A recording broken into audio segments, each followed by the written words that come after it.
নানান জায়গায় দাপট চালিয়েছে, দুষ্টামি নোংরামি করেছে, দুর্বৃত্তায়ন করেছে, তাদের অনেকে এখনো ভারতে আশ্রিত, খুব মৌজ মাস্তিতেই তারা সেখানে আছেন। কমরেড, বাংলাদেশি তরুণদের মধ্যে ভারত বিরোধিতা বাড়ছে কেন, কি মনে হয়? বাড়ছে, সেটা সত্য, একদম তরতাজা বিষয়টা, লুকোচুরির বিষয় নয়। 5 আগস্টের যেই বিপ্লব বলেন আর অভ্যুত্থান বলেন আর আন্দোলন বলেন, যেই নামে আপনি সম্বোধন করেন, এই একটা বাস্তবতা, যখন জেনজি যাদেরকে বলা হয় তারা তো এন্টি ইন্ডিয়ান সেন্টিমেন্টেই কিন্তু বড় হচ্ছে, এতে করে ভারতটা এখানে অত্যন্ত প্রাসঙ্গিক। আবার ভারত যে কিছু সর্বশেষ যে ভূমিকা রেখেছে, আপনার মনে থাকার কথা, ডক্টর ইউনূস যেদিন শপথ নিয়েছেন ঠিক ওই দিনে কিন্তু ফেনীর ওই দিক দিয়ে পানি ছেড়ে দিয়েছে, অর্থাৎ ডিস্টার্ব করা যেটা। আবার একটা পর্যায়ে ভারতে যাওয়ার আমাদের বাংলাদেশের মানুষের একটা সিংহভাগ আছে যে তারা মাজার জিয়ারতে যায়, আজমির শরীফ জিয়ারতে যায়, আর একটা অংশ আছে এরা চিকিৎসা নিতে যায়। ভারত কিন্তু ওখানে দেওবন্দ, জি দেওবন্দে যায়। দেওবন্দেও যায়। আরেকটা অংশ আছে যে চিকিৎসা নিতে যাওয়ার একটা পর্যায়ে ভারত কিন্তু বাঙালিদের জন্য হোটেলে থাকা খাওয়া বন্ধ করে দিয়েছিল কয়েকটা দিন।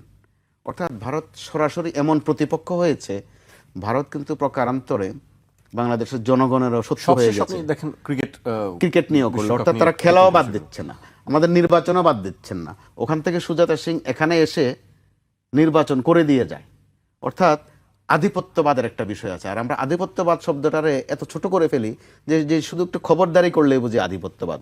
রাজনৈতিক খবরদারি, কূটনৈতিক খবরদারি আছে, এখন দেখা গেছে খেলাধুলায় খবরদারি আছে, স্বাস্থ্য শিক্ষা নিয়েও খবরদারি আছে।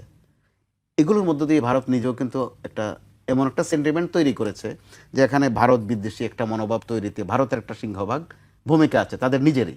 তারা প্রতিবেশী না থেকে আধিপত্যবাদ একটা আচরণ যেটা করেছে, যে কারণে আমাদের এই জেনারেশন স্বাভাবিকভাবেই ভারত বিরোধী। জামাত ইসলাম সেই সুযোগটা নিচ্ছে এবং নিবেই, সেটাই রাজনৈতিক দলগুলোর এক ধরনের কৌশল। সাবেক প্রধানমন্ত্রী শেখ হাসিনা কিন্তু গর্ব করে একবার বলেছিলেন যে ভারতকে এত দেয়াই আমি দিয়েছি যে আজীবন মনে রাখতে হবে। তাদের পররাষ্ট্রমন্ত্রী উপমা দিতে গিয়ে আর শব্দ পাচ্ছিলেন না, বলে ফেললেন যে আমাদের সম্পর্কটা স্বামী স্ত্রীর সম্পর্ক। হয়তো স্বামী স্ত্রী বুঝাননি, কিন্তু সম্ভবত তাৎক্ষণিক আর কোনো শব্দ পাননি। অর্থাৎ এই বিষয়গুলো আপনি চাইলেই মুছে দিতে পারবেন না। আবার মাঝে মধ্যে শেখ হাসিনার কিছু অডিও ফাঁস হয়, হোক ফেক বা জেনুইন যেটাই হোক, সেটা কিন্তু ভারত থেকে, যেহেতু তিনি আছেন ভারতে। আবার বাংলাদেশে যারা আওয়ামী লীগের শাসন আমলে নানান জায়গায় দাপট চালিয়েছে, দুষ্টামি নোংরামি করেছে, দুর্বৃত্তায়ন করেছে, তাদের অনেকে এখনো ভারতে আশ্রিত, খুব মৌজ মাস্তিতেই তারা সেখানে আছেন। যে কারণে একটা ভারত বিরোধী সেন্টিমেন্ট এখানে তৈরি হওয়া অত্যন্ত স্বাভাবিক। 24 কিন্তু ভারতও একটা সুযোগ নিতে পারত যে দেশ টু দেশ, কান্ট্রি টু কান্ট্রি, বাংলাদেশের সাথে বা বাংলাদেশের জনগণের সাথে সম্পর্কটাকে একটু আরও উচ্চ পর্যায়ে নিয়ে যাওয়া, সেই সুযোগ তৈরি হয়েছে। তারা সেই সুযোগটি কিন্তু এখন পর্যন্ত নেয়নি, যে কারণে এখানে ভারত বিরোধী সেন্টিমেন্টটা সম্ভবত আরও রান করবে যতক্ষণ পর্যন্ত নতুন কোনো